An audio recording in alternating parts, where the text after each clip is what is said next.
Okay, let's rebuild. Let's restore. Are you ready? Let's jump into the word. Nehemiah 4, 1 through 15. Hey, just so you know, in the Hebrew Bible, and we're skipping chapter 3. I know all of you caught that because all of you are so dialed in and finely tuned and ready to keep going in this season. We're skipping chapter 3 because chapter 3 is nothing but they built this gate, they rebuilt this gate, they rebuilt this gate. So they go on a building spree. And they're building everything. They're building all of these gates, all of these walls. And then Nehemiah chapter 4, this is still in chapter 3 in the Hebrew Bible. The only reason to know that's important is because we skipped 3, and you need to know Sanballat's response is directly related to all the building that is happening. He's ticked off about it. He's frustrated about it. He's annoyed. So let's jump in. Nehemiah 4, 1 through 15. Oh, man, I need to get a drink. It's what happens when worship is good, is I got nothing left. Cheers to great worship, right? Cheers to great worship. All right. Nehemiah 4, 1 through 15.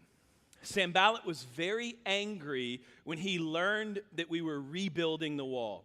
He flew into a rage and mocked the Jews, saying in front of his friends and the Samaritan army officers. He flies into this rage, and make no mistake, he's about to ask 5 questions. And all 5 of these questions in front of the audience that he's entertaining has one sole purpose: to humiliate them out of doing what God wants. To shame them, to embarrass them, to humiliate them, to distract them. So he rolls into it. Verse 2, he says right in front of all of them, "What does this bunch of poor, feeble Jews think they are doing?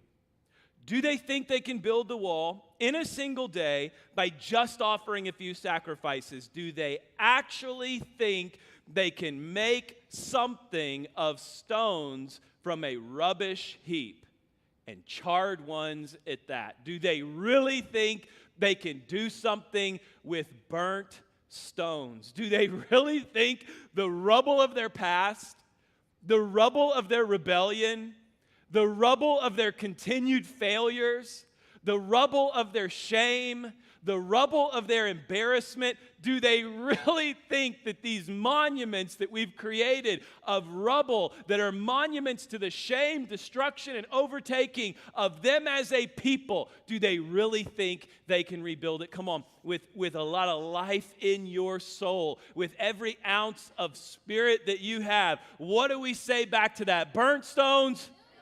Oh, come on, burnt stones. They build again. What do? They build again. What can God do with a pile of rubble? He can build it again. What can God do with a disaster? He can build again. What can God do with your shame of your past or the failure? He can build again. What does he do? He builds again. So Sanballat, asked the question. He asked 5 of them. Whole purpose was to shame them. Then his friends join in. Verse 3. Tobiah the Ammonite, who was standing beside him, remarked, "That stone wall would collapse if even a fox walked along the top of it." Man, he's got bad jokes, doesn't he? Who do these Jews think they are, building something out of rubble? Yeah, even if a fox walked on it, it would crumble, right? And all his little cronies like, so funny. All right. But listen, verse 4, what do you do when they shame you? What do you do when they embarrass you? What do you do when in front of everybody they call out the sins of your past? What do you do when in front of everybody they challenge whether you'll even amount to anything again? What do you do when they're embarrassing you, they're shaming you, they're humiliating you, and they're tearing you down? Nehemiah 4:4, then I prayed. Then I prayed. Where do you go when everything's coming against you? To the throne room of grace. Where do you go when they're tearing you down? To the one who builds you up. Where do you go when they're mocking you? To the one who has made you. To the one who's created you, who's crafted you in your mother's womb before the day you were born. Where do you turn? He turns to prayer. And he says, "Hear us, our God, for we are being mocked." We're trying to do what you want, and they're just making fun of us. May their scoffing fall back on their own heads, and may they themselves become captives in a foreign land. Messing with the wrong dude. Verse 5.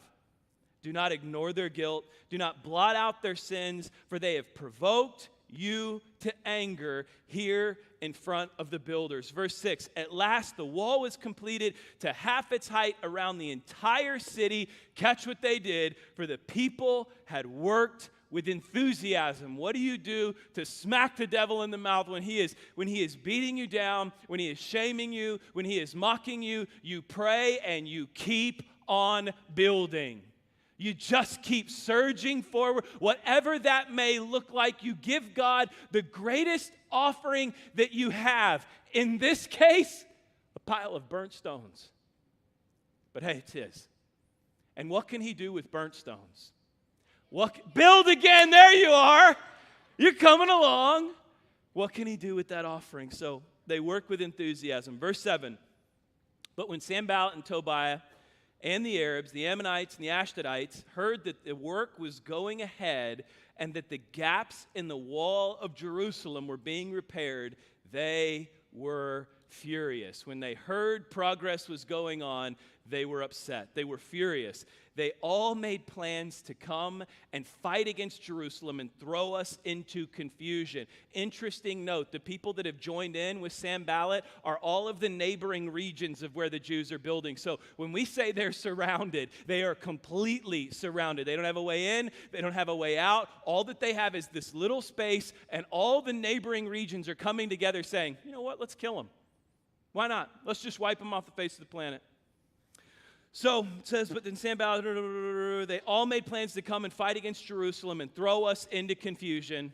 If you didn't get it the first time, I'll give you another chance. Verse 9, but we prayed. But we prayed. Do you see a theme here? What do you do when the trials come? What do you do when the challenges come? When you don't see it in the natural, you still have power in the supernatural. Can God shake the spirit of a king to turn him into your favor? Talked about that for weeks. Can God move somebody out of the way or into the way or in whatever way that you need to do what God has called you to do? Can he shake a spirit? Can he turn something around? Can he rebuild with burnt stones? He can. And even if you don't see it here, where do we go? We go to there. Because he's the only one who can provide peace, the only one who can provide comfort, the only one who has the power in the supernatural to impact my natural. So Nehemiah goes there again to our God. He prayed to our God and guarded the city day and night to protect ourselves.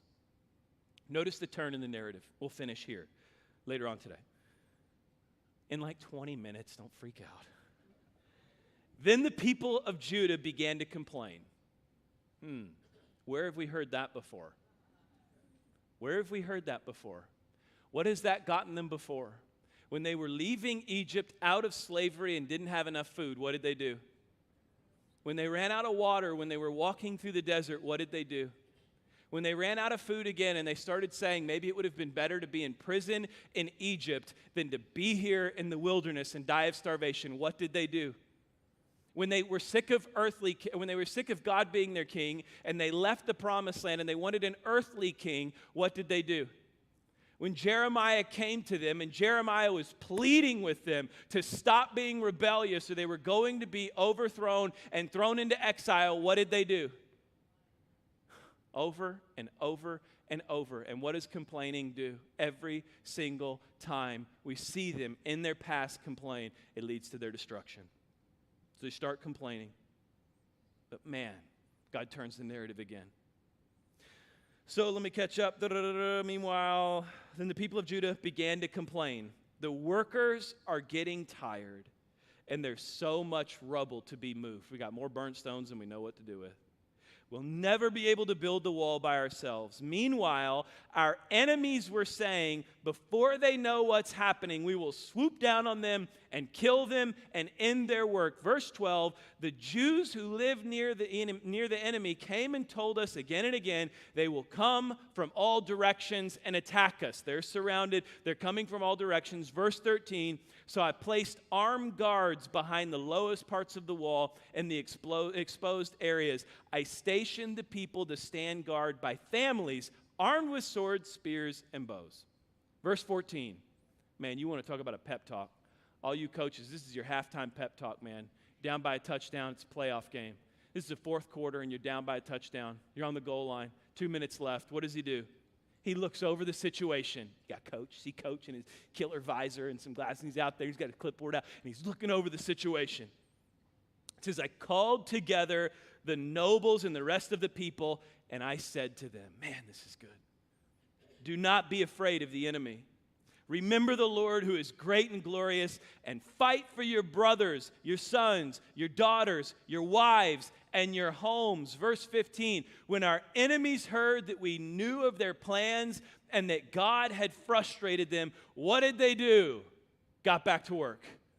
We all returned to our work on the wall. Okay, a lot of good stuff happening here. I'm going to bust it up into 3 portions, but before we do, we see something in this narrative, and I think it's important to point out how we respond to challenges. And I love to share this story. I share it about once a year just to give you our history and our roots of how we started the church. Early on, we just started gathering people. Anyone that we could find that wanted to talk about church, I had breakfast, I had lunch, I had coffee. I talked to anybody and anyone who was interested in talking about the church. So we built this launch team, but we were missing one thing. It was a building to meet in. That's kind of important if you're a church, right? So we had this team, we had everybody, and we were talking with the school district about renting the high school. And it looked really, really good. Everything was panning out. And then it went to a board meeting, and they voted and crushed us, like immediately. It was embarrassing. And I have no bitterness. I just know all of them and which way they voted and where they live and their socials and everything. No, I'm just kidding. I'm totally kidding. Hey, to be honest with you, a no is as good as a yes. Come on, a no is as good as a yes. A no is God preparing something different, right? A no is, I would rather have a no and know that God is preparing than step into a yes that God never wanted me in. I would much rather have God say, nope, not the one, and let my feelings be hurt than me say, yes it is, kicking this door down, walk through, and God saying, well, my blessing's not there. My hand isn't there. My favor isn't there. So we get the no, and then I'm literally just sick to my stomach. I'm embarrassed because I kind of floated hey, we're going to get the high school idea, and it never panned out. And then I was up like in the middle of the night, like 3 o'clock in the morning. I couldn't sleep, and I Googled meeting places in Huntsville, Texas, and this has never come up before. I've done this search 100,000 times. I had looked at every venue that was available, never come up before. The first thing was the Loman Student Center. It was like 3 o'clock in the morning, but I knew who to call. I called my man, Frank Parker. I didn't call him at 3 o'clock in the morning. Come on, Frank is the man. So I called Frank, and I said, hey, man, just want to float an idea to you. It's the Loman Student Center. He was like, oh, man, yeah, great idea. Let's connect and talk. And they just had a new director come in, Rob. Rob's awesome. He's been incredible to work with. So we have these people. We all get together. And listen, when it's God, it's easy because when God's favor is on it, he opens the doors. I always say, you want to know what God is leading you to do? Follow the favor. Wherever that favor is, just keep going and keep going and keep going. So we followed the favor. We stepped into what God, and we got into this building, right? And August 20, 2017, who was here for our launch? Come on, let me see. Give these legends a hand. We love you.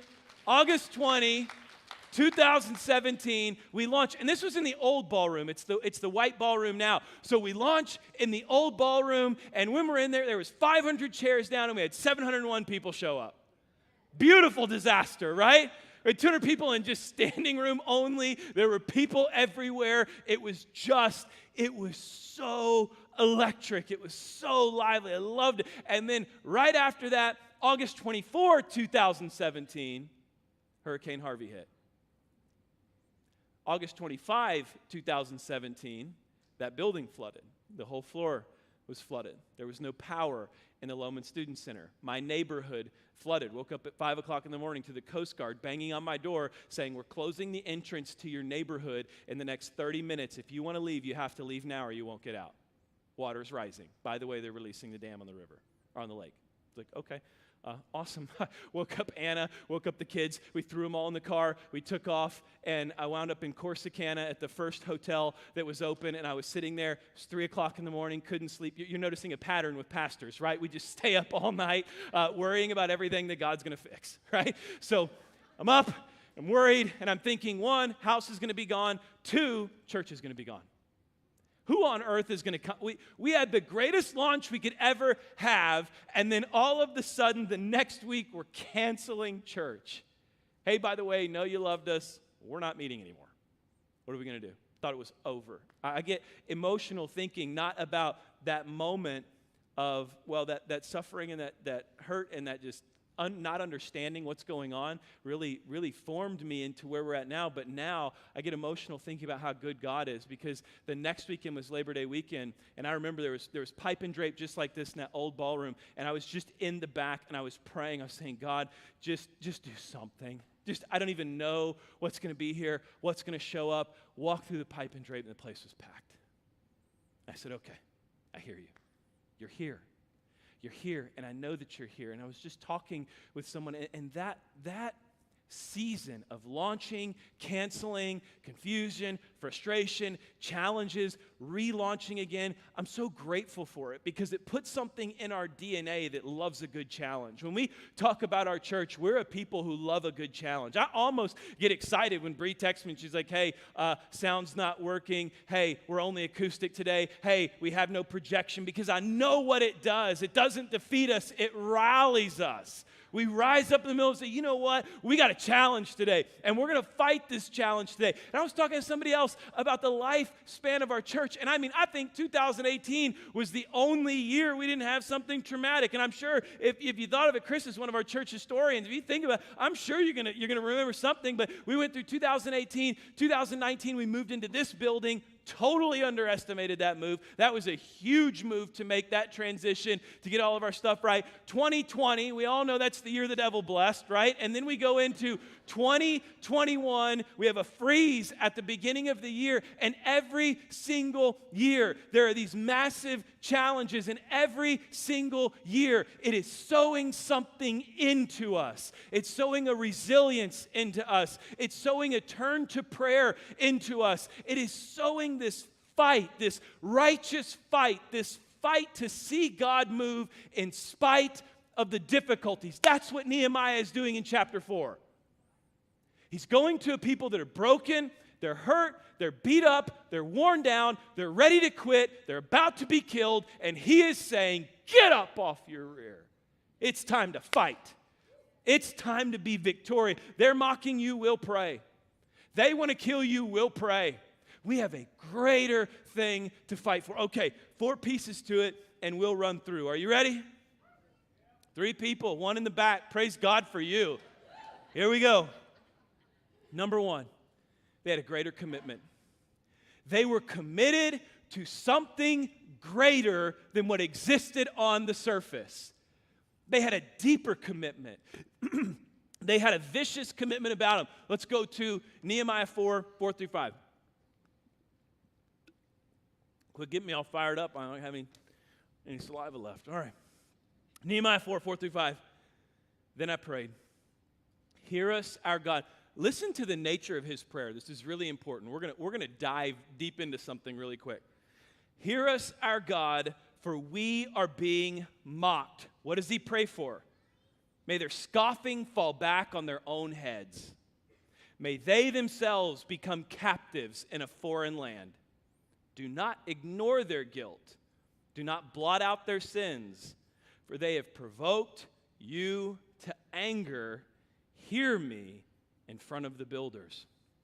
There is something in the Old Testament passages. In the Psalms, you can see it in Abraham, you can see it in Joshua, you can see different moments. They're called imprecatory passages. Imprecatory means to pronounce judgment or to pronounce curse on an enemy, okay? And they're always about God and his glory. You see David throughout the Psalms. More Psalms are about sorrow and cursing than they are about rejoicing and worshiping. And you see him over and over. God, curse my enemies. Let the wicked fall to their wickedness over and over and over. Let me take you to one really quick, and now follow me, because we're going to build on something, but we're going to go to a place where you're going to be like, wait, what? So just follow me through this. Numbers 25, this is an imprecatory passage, just like this last one. God, curse them, send them into captivity, take them out. Numbers 25, God calls the children of Israel to a place of purity. When he calls them to purity, you have the priest, you have Moses, and the leaders of the community outside recognizing how impure that they have been, how poorly they have done living a life of purity. So they're there and they're weeping before God. And as they're weeping, this guy brings a Moabite woman into his tent. He's bringing her in to have sex with her, right in front of the priests and everyone weeping about how impure that they've been. And so as he's bringing her into the tent, Phineas says, hang on one second. He grabs a spear. He goes into that guy's tent. And if you're familiar with the story, what does he do? Take a wild guess. Straight through both of them. Kills them both. Runs the spear through both of them. Now listen to how God responds. Then the Lord said to Moses, Phinehas, son of Eleazar, and grandson of Aaron, the priest, has turned my anger away from the Israelites by being as zealous among them as I was. Wait, what? So I stopped destroying all of Israel as I had intended to do in my zealous anger. Now tell him that I'm making a special covenant of peace with him. The one who ran a spear through two people who were disgracing God's temple is the only one that's as zealous as me. So tell him I'm going to make a covenant of peace with him. In this covenant, I give him and his descendants a permanent right to priesthood. Another translation says, I considered it to be attributed to him as righteousness. I will make him a permanent priest because he's willing to do this for his zeal for me. His God, he purified the people of Israel, making them right with me. What brought God glory? What caused God to look down and cease the destruction that he was bringing? Come on, it's not hard. What brought God glory in this moment? Killing those two. Killing those two. Let me give you another example. Abraham was willing to kill Isaac. We know the children of Israel, when Achan stole something from enemy camps and he hid it in his tent, when he hid it in his tent, Joshua searched the whole land for the one person, Joshua chapter 7 and 8, for the one person who had defiled God and stolen from him and disgraced his glory. And when he found it in Achan's tent, they took Achan and his family out, they stoned him, and they killed him. What is the message? What brought God glory? What made God see zeal? It was someone who was willing to do whatever it took to preserve the glory of God, even if it meant take a life. Now listen, don't go crazy on me, right? But what do we see? Over and over, it was someone who was willing to do whatever it took. The imprecatory passages are never about personal vengeance. They're always about preserving the glory of God. And what did God see as righteousness? Someone who was willing to do whatever it took to protect his glory, even if it meant taking the life of somebody else. Now, here's why this is a dangerous place to stop. I have a friend who has shared this passage before, and his dad was an elder in their church, and one of the pastors had done something inappropriate, been accused of something inappropriate, and this new believer in the church showed up at his house banging on his door. He answers the door. This man is in tears. He walks in and he says, I have to talk to you now. You're one of our elders. He sits down with the man, and my friend said he was just a kid. He snuck in, sat down at the table, and the man read him that passage. And he said, here's what I have to know. Is God calling me to kill our pastor? That's never the answer, by the way. God is never, ever calling you to do that. But so what do we do with this? What do we do with Nehemiah's prayer? Curse them, throw them in prison, put them in captivity like I am, do whatever you need to do to preserve your glory. What do we do with these passages? We turn to Jesus. Because what does Jesus do with this? As he does with everything, Jesus subverts it. He said, you have heard that it was said, Matthew chapter 5, the punishment must match the offense. But I say to you, don't resist an evil person. If they strike you, turn the other cheek to them as well. What does he say? You've heard it was said, love your neighbor and hate your enemy. But I say to you, love your enemy. Now you're going to understand Peter pulling out a sword when they were getting ready to arrest Jesus and swinging to cut off the centurion's head and missing and cutting off his ear. He thought he was doing what God wanted.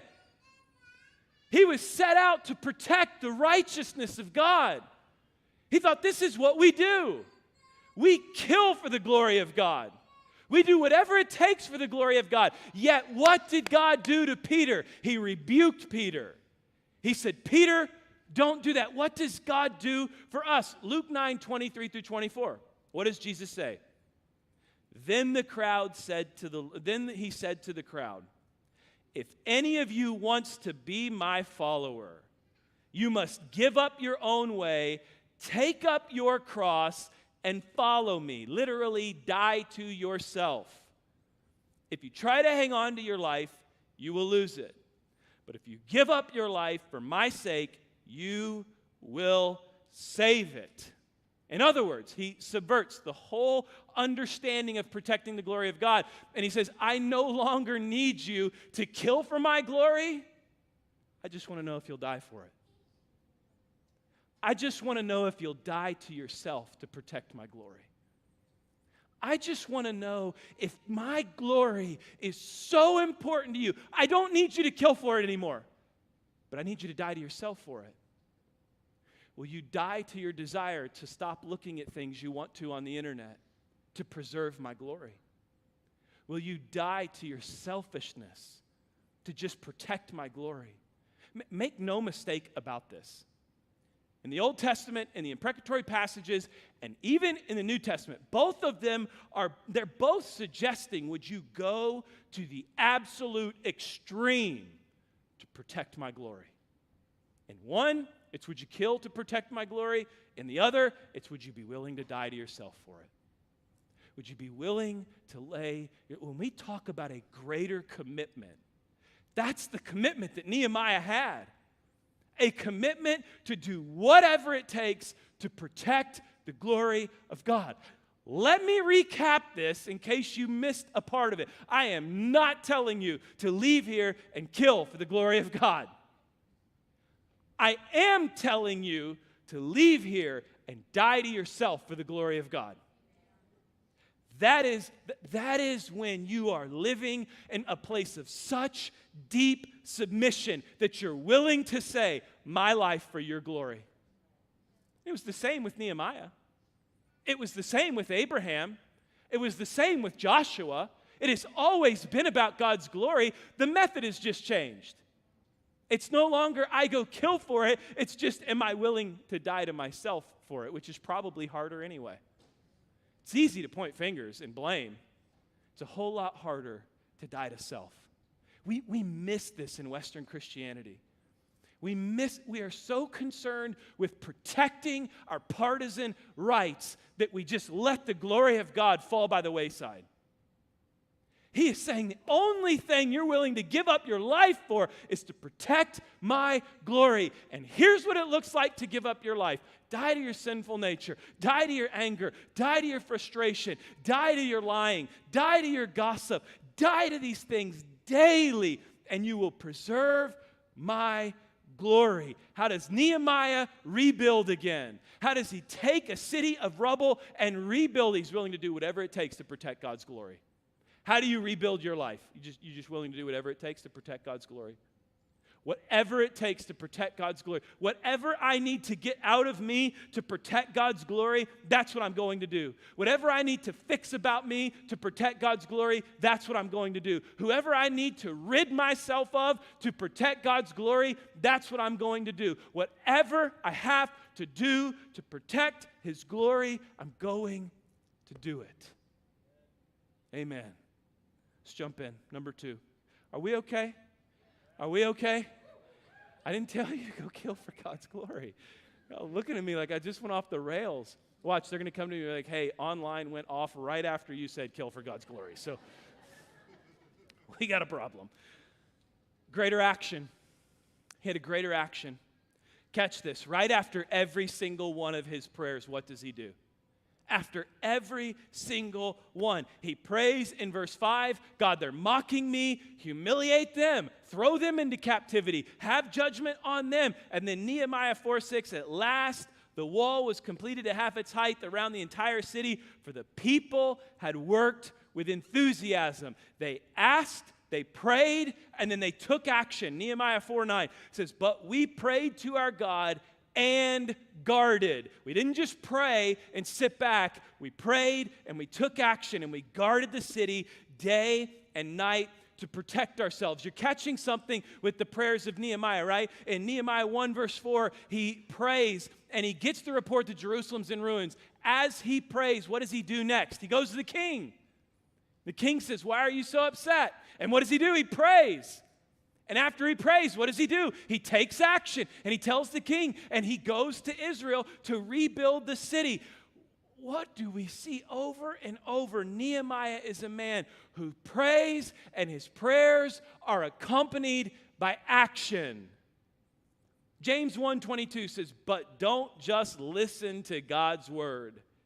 You must do what it says. You got to be a doer. Otherwise, here's James' take on it. You're fooling yourselves. You're fooling yourselves. God's not going to answer you in your despair with a divine miracle when you lack human effort. God, I need a job, but I'm going to play video games all day long. You're fooling yourself. God, I need my marriage fixed. Still being a jerk to your wife. It's not going to happen. God is not going to swoop in and rescue your lack of effort. What does James say? You're just fooling yourself. You're absolutely fooling yourself. Don't listen to it. Don't hear it right now. Do whatever it takes to protect God's glory and then walk out of here and dive straight back into the same garbage. Fooling yourself. What did Nehemiah have? He had an action to his faith. He had an action to his prayers. Psalm 1 verse 3 says they are like trees planted along the riverbank. He's talking about the righteous, bearing fruit in each season. Their leaves never wither, and they prosper in all they do. You got to do something to prosper. You got to do something to prosper, to bear fruit, to see God move in the middle of it. You guys ready for a preacher's joke? Man, I think we need one. It's a little tense in here right now, right? Let me give you an old preacher's joke. There was this man whose neighborhood was flooding, and he was on top of his house, and as he was on top of his house, he was praying, God, save me. And a guy came by in a rowboat, and he rowed by, and he said, hey, bro, let's put him in Louisiana. You want to put him in Louisiana? Yeah, this sounds like it. We'll name him Boudreaux, okay? So Boudreaux's on top of the roof, and he's there, and it's flooding around him, and he's on top of the roof, and a guy in a rowboat comes in, and he says, hey, Bubba, hop in. I'll save you. And the guy says, no, don't worry about it. I'm praying to God, and he's going to save me. I have faith. I'm praying out to him. So then another guy, the waters keep rising. Another guy comes in a motorboat, and he pulls up, and he says, hey, Boudreaux, hop in, I'll save you. And Boudreaux says, no way, man. I'm praying to God, and I got faith. He's going to save me. The waters keep rising. And then all of a sudden, this man in a helicopter comes by, and the helicopter gets above him, drops down a ladder, and says, hey, man, jump up, climb up, I'll save you. And Boudreaux says, hey, man, don't worry about a thing. I'm praying about it. I've got faith. God's going to save me. And so the helicopter takes off, the waters rise, and Boudreaux drowns, and Boudreaux dies. He walks into heaven all sloshy wet in his Crocs and jeans and everything else. We are in Louisiana after all, right? And he gets up there, and he walks up before God, and he says, God, I don't understand. I prayed. I had faith. I kept speaking about it. I kept declaring it.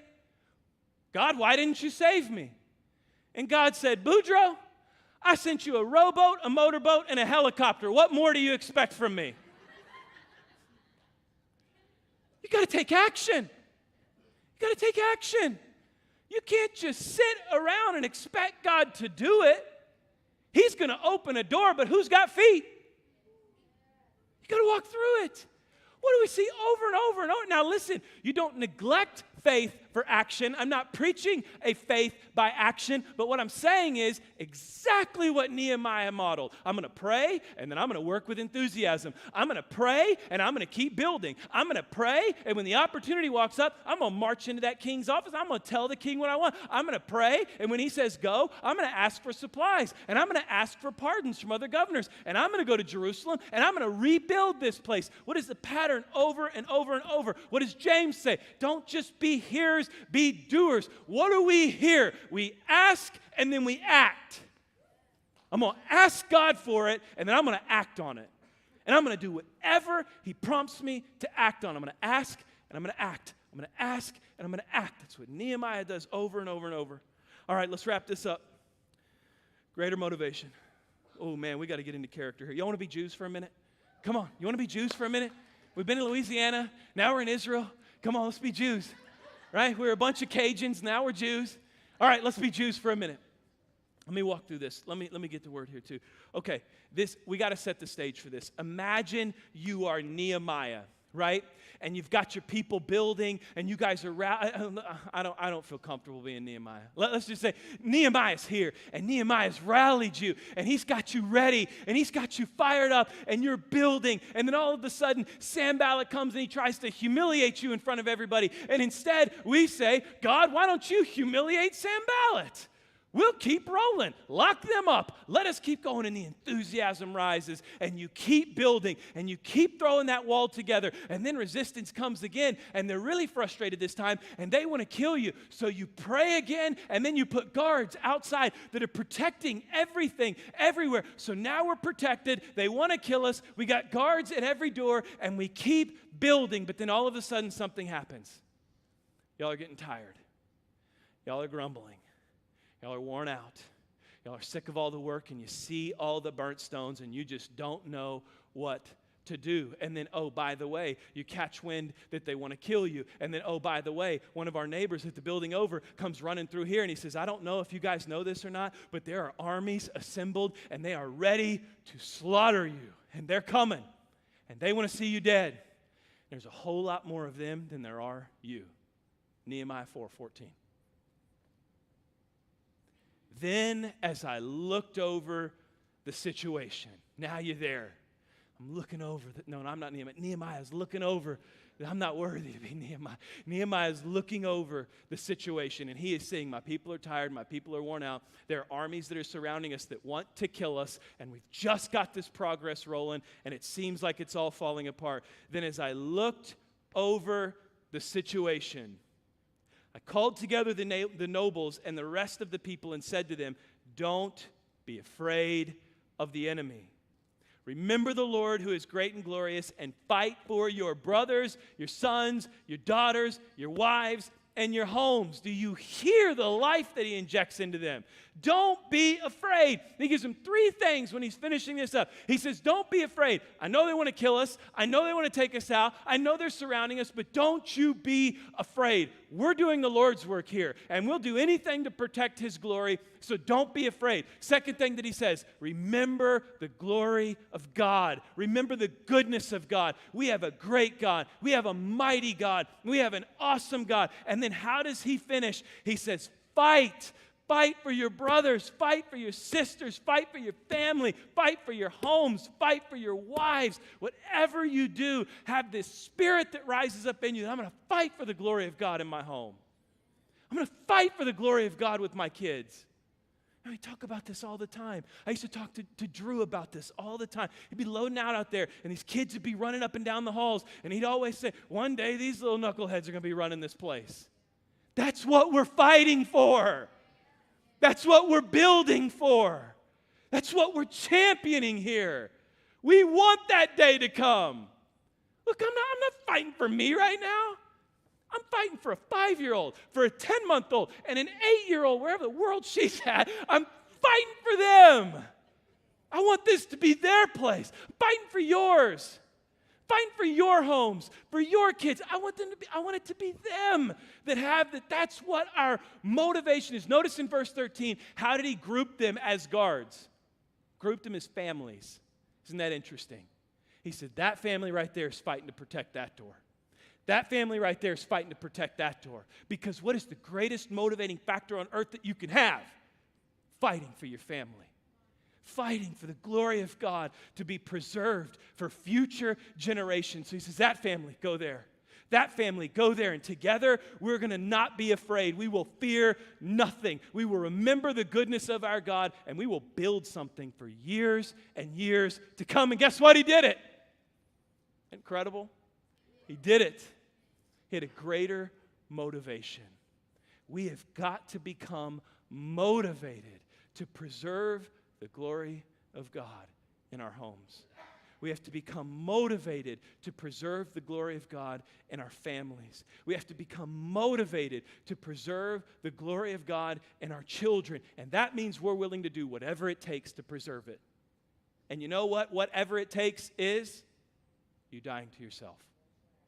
Dying to yourself. I will set myself aside for the glory of God, because I know for years to come it's going to make an impact.